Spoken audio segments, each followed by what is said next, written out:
Pavlenko, votre matinale info sur Europe 1. C'est l'heure de l'édito politique. Bonjour Vincent Trémollet de Villers. Bonjour Dimitri. Du Figaro, Emmanuel Macron, après sa réélection, on s'en souvient, avait promis de réunir un Conseil national de la refondation, une sorte de conférence des forces vives de la société.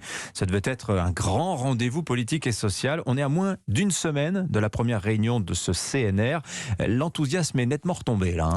Oui Dimitri, la réunion doit avoir lieu le 8 septembre à Marcoussis. Vous savez, c'est là où s'entraîne l'équipe de France de rugby. Au train où vont les choses, le terrain risque d'être sacrément dégarni. Pourtant, le chef de l'État n'a lésiné sur rien.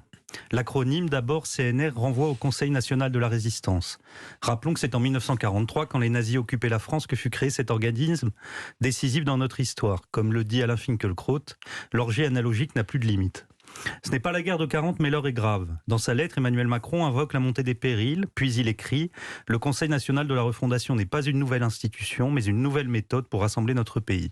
Alors maintenant que les invitations sont toutes parties, on peut prendre la liste des réponses. Le RN, non.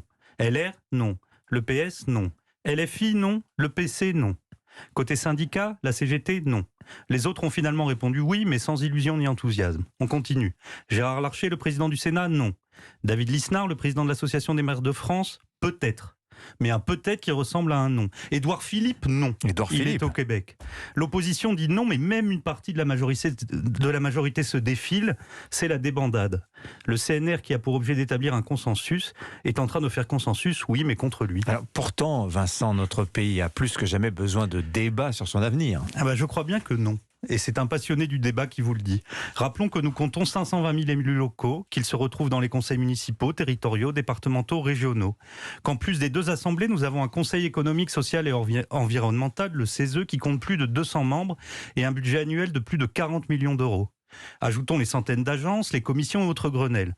Enfin, le quinquennat précédent fut celui du grand débat, de la Convention citoyenne pour le climat et même, nous l'avons oublié, du comité citoyen sur le vaccin. C'est vrai. La France ne manque pas de débat, elle déborde de débats. Elle n'est plus qu'un grand débat. C'est l'action qui lui manque. On l'a compris, Vincent, ce CNR commence dans la douleur. Peut-il arriver à s'installer ? La vérité est que le CNR est une bonne idée devenue anachronique.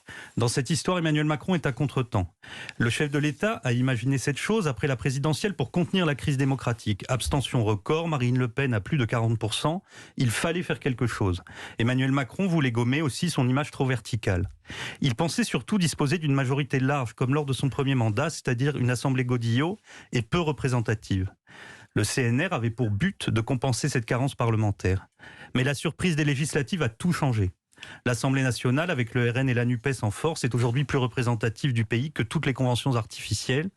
Le débat, il se fera donc, mais il se fera au Parlement.